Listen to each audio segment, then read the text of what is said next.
Assalamualaikum warahmatullahi wabarakatuh. Perkenalkan, nama saya Febri Maulana dari kelas manajemen R001 dengan NIM C1B019056. Baiklah, pada kesempatan kali ini saya akan membahas materi tentang perpajakan. Selanjutnya kita akan memasuki slide pertama.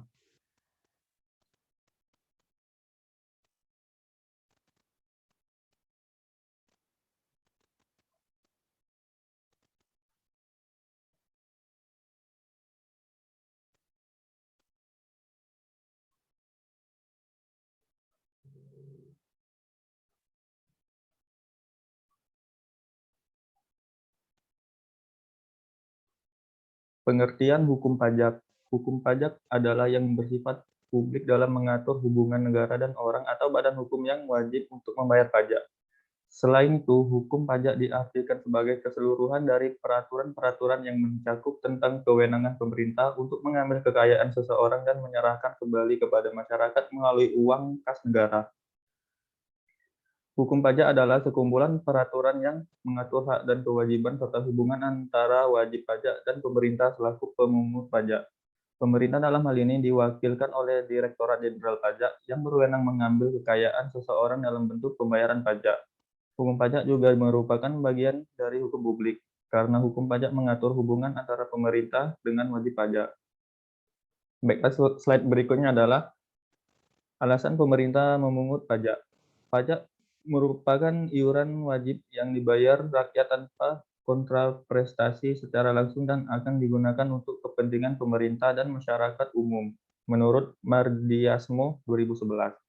Menurut Siti Resmi, pada tahun 2013, pajak mempunyai dua fungsi penting dalam perekonomian suatu negara. Pertama, pajak merupakan salah satu sumber dana pemerintah untuk melakukan pembangunan, baik pemerintah pusat maupun pemerintah daerah. Kedua, pajak berfungsi sebagai alat yang mengatur kebijakan-kebijakan pemerintah di bidang sosial ekonomi. Penerimaan pajak mengalami peningkatan yang cukup signifikan, baik dalam jumlah nominal maupun persentase terhadap jumlah total pendapatan negara. Di sisi lain, persentase wajib pajak masih sangat kecil jika dibandingkan dengan jumlah seluruh penduduk di Indonesia. Hal ini menunjukkan kesadaran masyarakat Indonesia untuk membayar pajak masih rendah.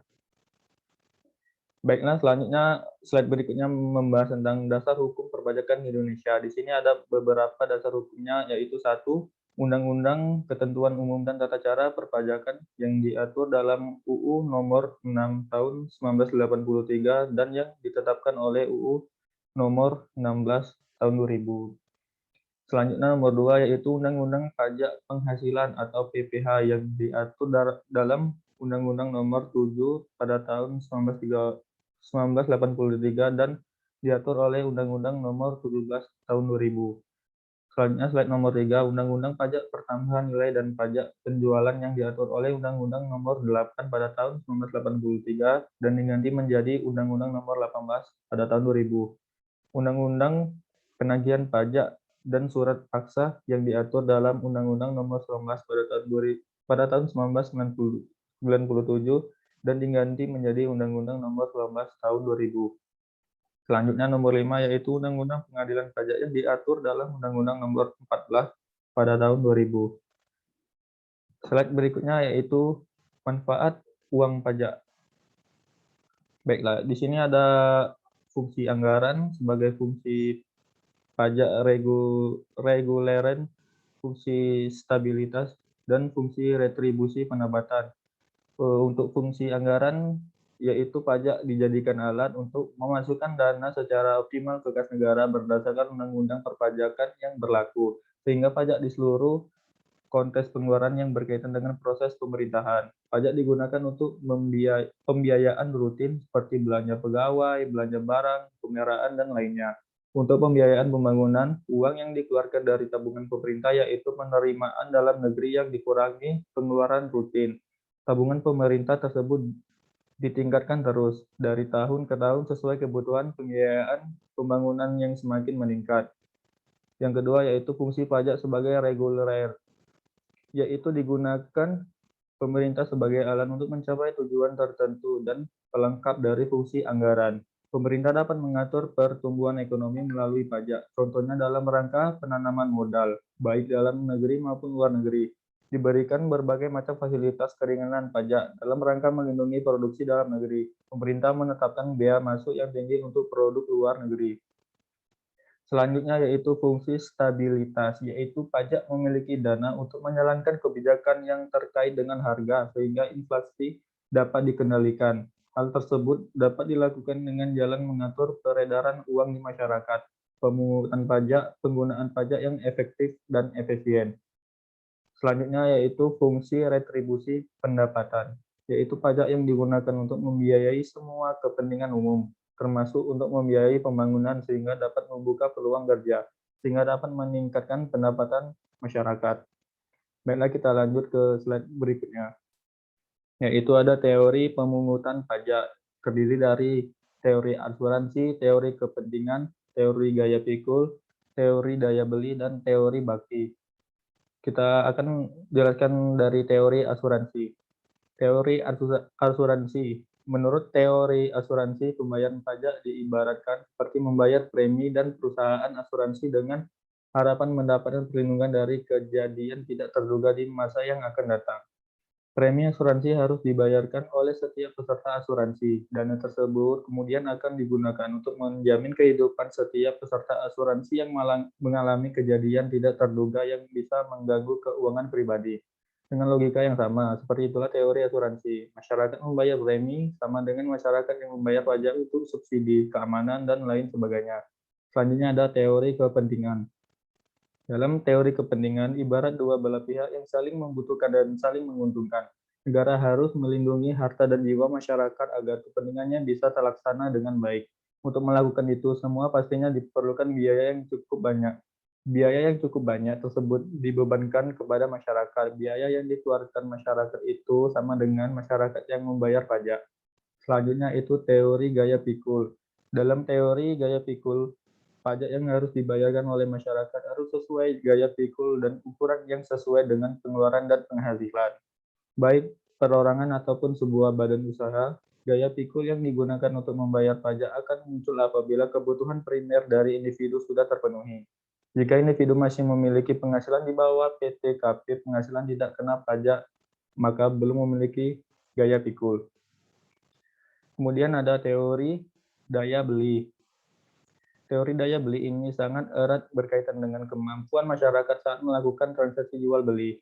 Masyarakat yang banyak dengan kebutuhan yang berbeda-beda tentu membutuhkan berbagai barang untuk memenuhi setiap kebutuhannya. Pada transaksi jual beli, jenis pajak yang dikenakan adalah pajak PPN atau pajak pertambahan nilai dan PPNBM atau pajak penjualan atas barang mewah. Jadi semakin mewah atau semakin mahal barang yang dimiliki masyarakat, maka nominal pajaknya semakin besar pula. Selanjutnya ada teori bakti. Teori bakti mengatakan jika suatu negara memiliki hak mutlak untuk mengambil pajak dari masyarakat, rakyat sudah memahami bahwa membayar pajak merupakan sebuah kewajiban dan tanda bakti kepada negara.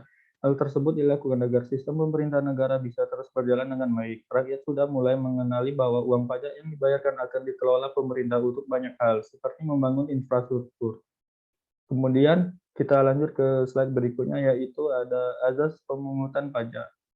Azas pemungutan pajak tersendiri yaitu ada azas domisili, azas kebangsaan, dan azas sumber.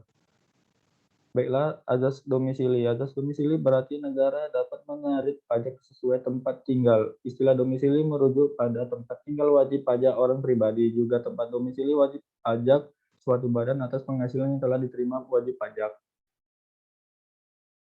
Para wajib pajak yang berdomisili di suatu tempat akan dikenai pajak sesuai ketentuan di mana wajib pajak berdomisili. Contohnya adalah penghasilan dari bentuk usaha tetap yang ada di Indonesia, maka akan dikenakan dengan pajak Indonesia. Kemudian ada asas kebangsaan.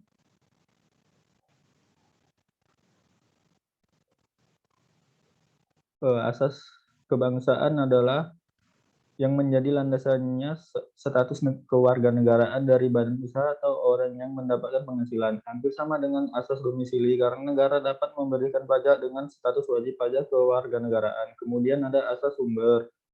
Asas sumber yaitu negara dapat mengenakan pajak untuk penghasilan yang diperoleh negara tersebut. Semua penghasilan yang didapat negara Negara dapat memberikan pajak tanpa melihat domisili wajib pajak. Misalnya penghasilan yang didapat Singapura Ltd, maka dapat dikenakan wajib pajak luar negeri untuk jasa yang dipakai di Indonesia bisa dikenakan pajak. Baiklah, kita lanjut ke slide berikutnya.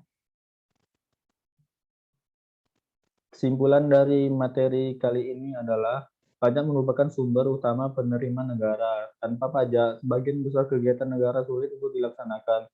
Penggunaan uang pajak meliputi mulai dari belanja pegawai sampai dengan pembiayaan berbagai proyek pembangunan. Pembangunan sarana umum seperti jalan-jalan, jembatan, sekolah, rumah sakit, puskesmas, kantor polisi dibiayai dengan menggunakan uang yang berasal dari pajak. Uang pajak juga digunakan untuk pembiayaan dalam rangka memberikan rasa aman bagi seluruh lapisan masyarakat. Setiap warga negara mulai saat uang dilahirkan sampai meninggal dunia menikmati atau pelayanan dari pemerintah yang semuanya dibiayai dengan yang berasal dari pajak. Dengan demikian jelas bahwa peran penerima pajak bagi suatu negara menjadi sangat dominan dalam mendukung pemerintah dan pembiayaan pembangunan. Baiklah, mungkin hanya itu materi yang dapat saya sampaikan. Kurang lebihnya saya mohon maaf. Saya akhiri. Wassalamualaikum warahmatullahi wabarakatuh.